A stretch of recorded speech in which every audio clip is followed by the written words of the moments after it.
ہر وقت خدا کے احسانات یاد کرو، غور کرو کہ ہر سانس خدا کی عنایت ہے۔ یوں دل میں شکر گزاری پیدا ہوگی، پھر تم بے بسی محسوس کرو گے کہ اتنے احسانات کا شکر کیسے ادا کیا جا سکتا ہے۔ وہ بے بسی تمہارے دل میں محبت پیدا کرے گی۔ تم سوچو گے کہ مالک نے بغیر کسی غرض کے تمہیں نوازا، تم سے محبت کی۔ تم غور کرو کہ اتنی بڑی دنیا میں تم کتنے حقیر ہو۔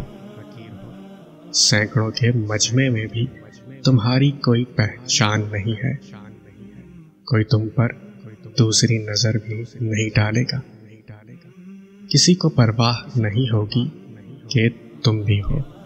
لیکن تمہارا رب کروڑوں انسانوں کے بیچ بھی تمہیں یاد رکھتا ہے، تمہاری ضروریات پوری کرتا ہے، تمہاری بہتری سوچتا ہے، تمہیں اہمیت دیتا ہے۔ ان سب باتوں پر غور کرتے رہو گے تو تمہارے دل میں خدا کی محبت پیدا ہوگی۔